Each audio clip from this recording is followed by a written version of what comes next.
Welcome to another episode of What to Say and How to Say It. Today, we're going to be talking about something that sometimes we're all too familiar with, and it is resentment. Got resentment? Got a relationship with someone who resents you? Well, we're going to be learning more about this. And if you don't learn how to identify it, deal with it, prevent it, overcome it, it will destroy your relationships. It's like a fungus that eats your soul from the inside out. It's nasty stuff. And I'm with our favorite licensed professional counselor, Kyle Hargrove. We're going to be digging into this topic today. And Kyle, so you picked it. You get to launch it. Why resentment? What makes it such a big issue for people? I'm still concerned about the fungus eating my soul. Okay. Kind of tripped me up there. I don't know. But I don't know. I think maybe resentment is one of the hidden emotions. Not that you can't find it or people don't use the word. I think they use it all too often, incorrectly, inappropriately, defining something that doesn't feel good. But they call it resentment. But there are some things that we'll talk about here in a couple of minutes that are pretty much always present if it's truly resentment. But when I say the hidden emotion, I think the damage that it can do is something that catches people by surprise. It's not a surprise to know that anger and bitterness and some of the horrible emotions that we talk about can really eat us up from the inside, and they can damage us and every relationship that we have. But resentment, I don't think gets enough credit for tearing things up too. Been probably the reason that I had the idea for the topic is because I'm seeing a lot of it, seeing a lot of it in clients, and it's when you know what to look for, it's pretty easily identifiable. But I'm feeling resentment right now because a mere 2 days before Christmas here in Texas, in Central Texas, it was 8 degrees. You're still not over that. And yesterday it was 83, and now I can't talk. My voice is struck. So I resent that. It's not fair. It's not right. And I resent the weather sometimes. It's a terrible thing to have to deal with. But you live up there where it's once it's winter for the long winter. Yeah, we had like 10 below or something like that, and now it's 50, 60 degrees again. But so not the biggest swing like you guys have, but it's unpleasant. I have a new puppy, and I had moments of resentment when it's 2 a.m. and 10 below zero, and somebody's got to go outside, and it's like, okay, I'm the adult here. It's okay, good boy, all right. So yeah, when it's 2 a.m. and 10 below, and you're out there thinking, we didn't really think this through, did we? Well, yeah, I did actually have that thought of what was I thinking 2 months ago, like a puppy, actually it was it. And it's all tied to expectation for me. I have to check, am I feeling resentful? Well, what was my expectation? Because that's a precursor to resentfulness. Absolutely. Yeah. Like, what is it they say? Expectations are premeditated resentment or something like that. Well, unrealistic ones are, that's for sure. Yeah. Like, did you think you were going to be sleeping 2 months, consistently when you got a brand new 7-week-old dog? Like, for real? And what was your expectation when you went to bed, Nina, and it's 10 below zero and you got to put the dog out? That. Yeah. So I wrote an article a while back. It's called resentment is what's for dinner. And the premise behind it was that it comes as a shock to people, I think, to come to the realization when they have children that they actually are feeling resentment toward those kids. And they feel like I'm the worst human possible. There could be nobody on the planet that's worse than me right now, because these are the kids that I gave birth to or helped give birth to, and I love them more than I love my own life. And right now I find myself resenting them. And name a parent anywhere ever that for a moment in there somewhere hasn't felt just at least a flash of resentment, because being a parent is horribly inconvenient. Well, it's that whole death of selfishness Exactly. that causes some resentment. Like it is a childish. I remember the worst resentment I ever felt was when I had to clean something like these lawn chairs. I was like 8 years old. I was so put out by that. Okay. And let me ask you a question. yeah. Was there a thought that went through your mind while you were doing it? One of the first thoughts that is you, Nina, have to clean these lawn chairs. And in your mind, what was the first words that passed through? Well, that's not fair. I never even sit on these stupid things. Like I remember that. Not my circus, not my monkey, right? Yeah. Yeah. Well, you fell into my little trap, my little web. Yeah, bring because not fair are the two words that most represent a situation when resentment is present. Mm-hmm. If resentment is present, there is something that's not fair, or at least perceived to be not fair, in the mind of the person who's feeling said resentment. Yeah. And that's one of the tests that we go to when somebody's saying, I can't put my finger on what I'm feeling. I think I may be resenting. I think I may be envious or jealous or this stuff. So one of the acid tests for resentment is, does something feel unfair, unjust, not equal, or at least equitable? Well, and sometimes that's actually true. And then other times it's like, no, grow up. Like, I'm sorry to be so blunt, but in my case, it's usually for, grow up. Well, and another part of that, it sometimes shows itself as anger. And we'll talk about you as the 8-year-old there. Oh, okay. Yeah. You're angry because you're being forced to do something you do not like. Mm-hmm. Okay. And that's another kind of an indicator that pushes us toward understanding that you're feeling resentment. Mm-hmm. You're in a position where you have to do something or perform something or be something that you don't like. And the feeling to you, again, is unfair. Yeah. Yep. So those are the two things. The two big ones are not fair and being forced to do something that we don't like. And they always run themselves back around to being inequitable. That sounds like almost every marriage on the planet when it comes to housework. The data then, women have different standards than men do, not right or wrong, just different. Okay. And we're gonna yeah, okay. And we look.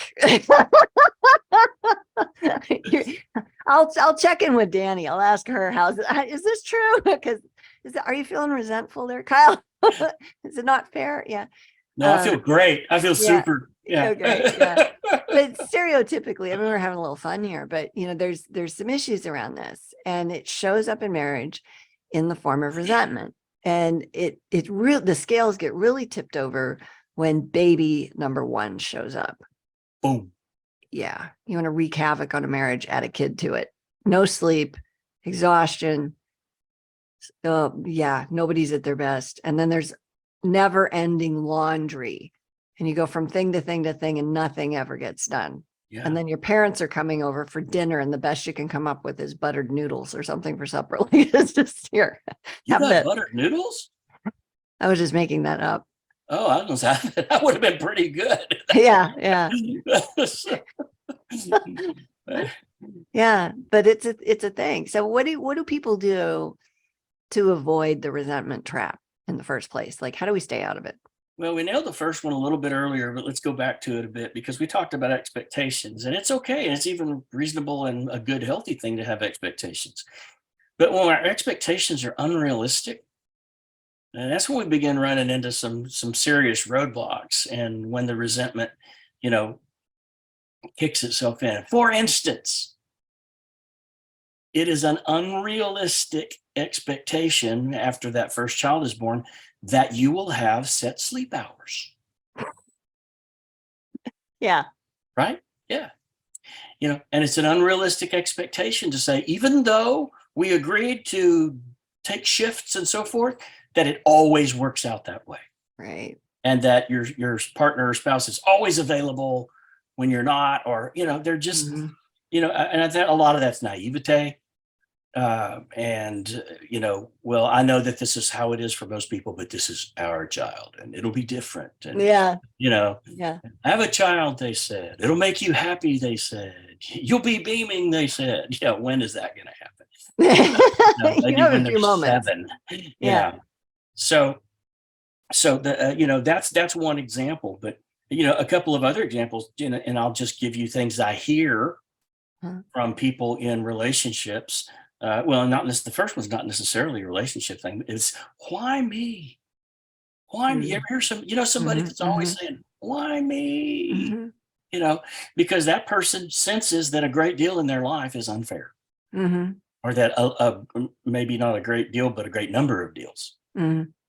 are unfair. And they're always walking around, saying, why me? And then what did I ever do to deserve this? Okay. And that's a pretty frequent question when people are getting down to real honesty in their relationship, because they feel like they're either having to do things they don't deserve, or they're not receiving expectations that they feel like that they do deserve. Mm-hmm.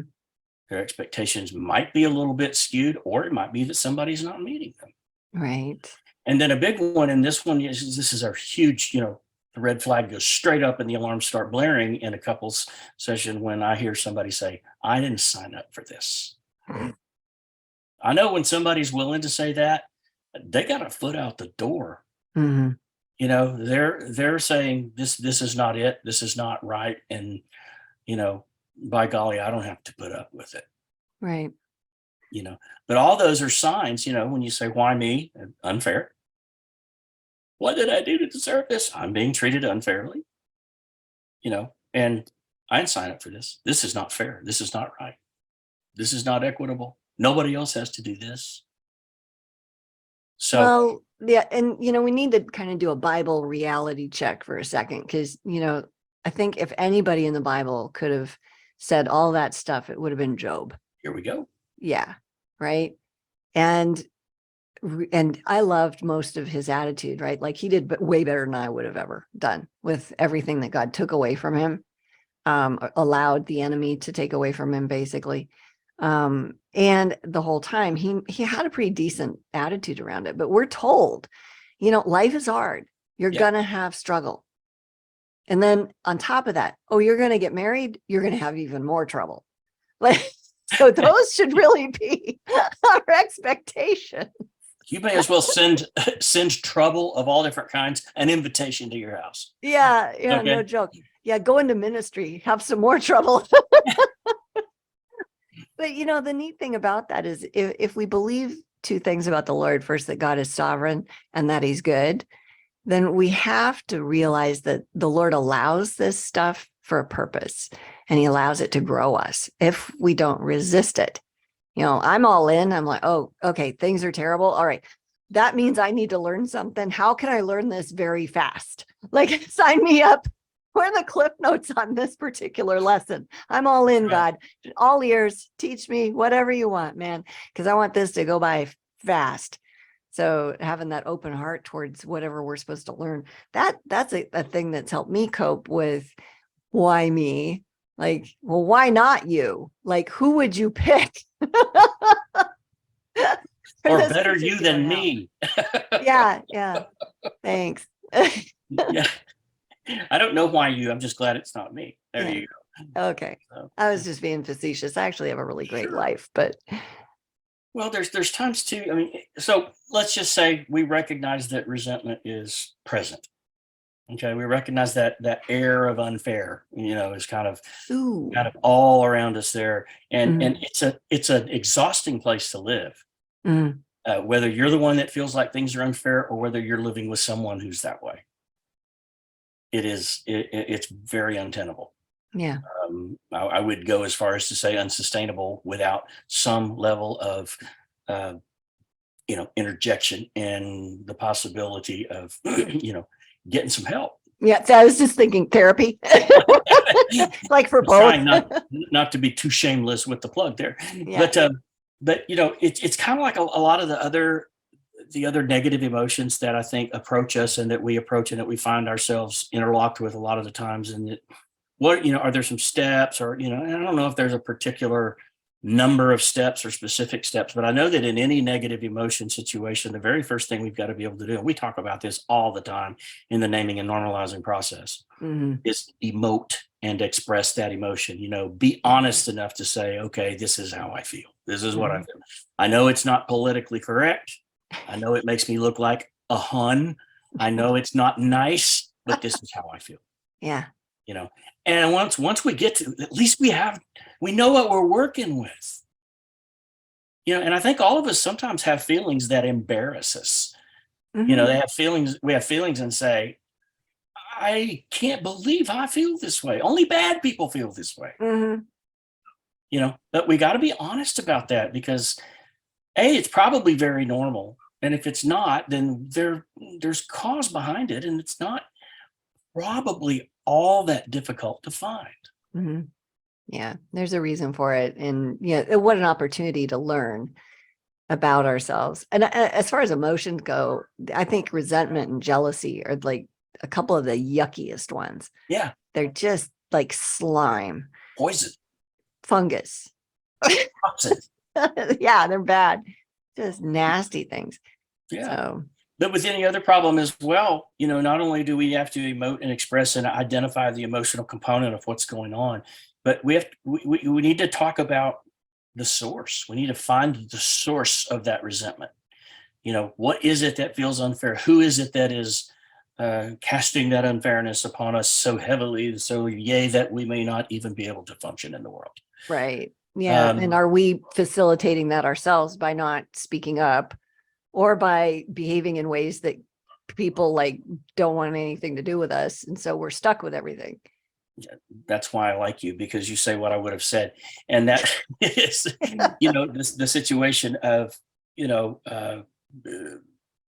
people explain the situation and explain how they feel and explain what happened and explain the results. And it's like, you realize you set this up yourself. Yeah. Right? You realize that you set the table for this to happen, and now you're complaining about it. You asked for rain, and then you complain because you're wet.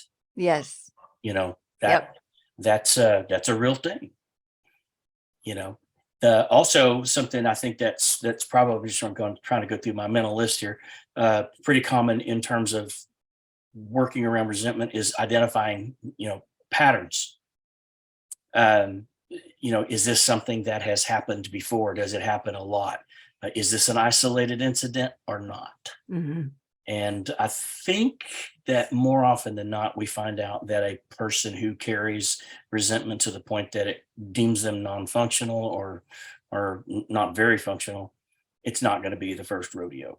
Yeah, that's true. And those are good questions to be asking ourselves as we're navigating this with ourselves or with somebody else, and having that perspective.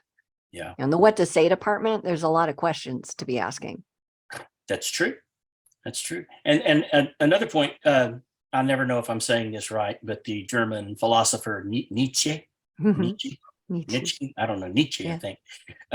He characterized resentment as directed at something outside the person. Okay, if I feel resentment, I'm directing that resentment outside myself, but ultimately it becomes a part of my value system and a pattern in my life.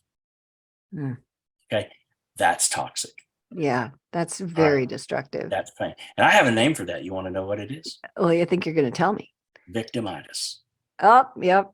Okay, that just absolutely sets the stage for someone to have a serious case of victimitis, where they're always the victim, where they're always the one who's being treated unfairly. And again, in the case of people pleasers and so forth, they go and they enable people to treat them unfairly because they can't say no.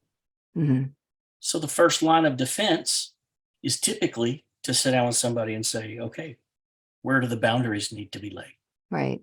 Where do these boundaries need to be set? Because, you're feeling this way and you're angry and you're bottling it up and you're holding it, and man, it's fixing to come out and it's not going to be pretty when it does.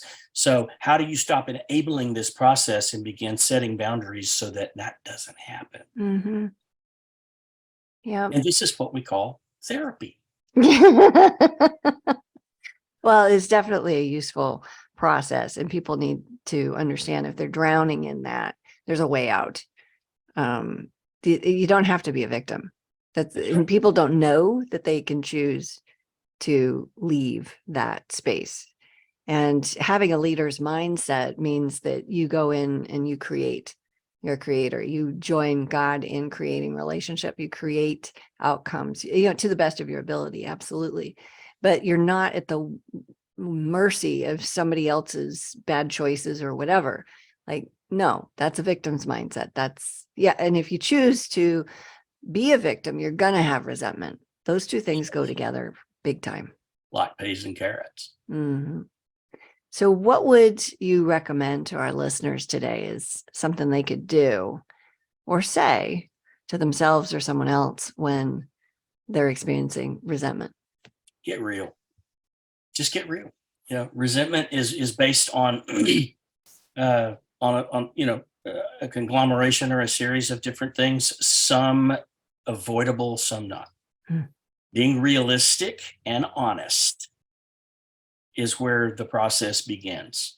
Continuing to carry out the types of thinking that that are overthought, and that are too thinky. Mm-hmm. That's what we talk about in therapy, is don't be too thinky. Okay. Once we've gotten too thinky about the resentment and the reasons that we do, we're not realistic anymore. Yeah.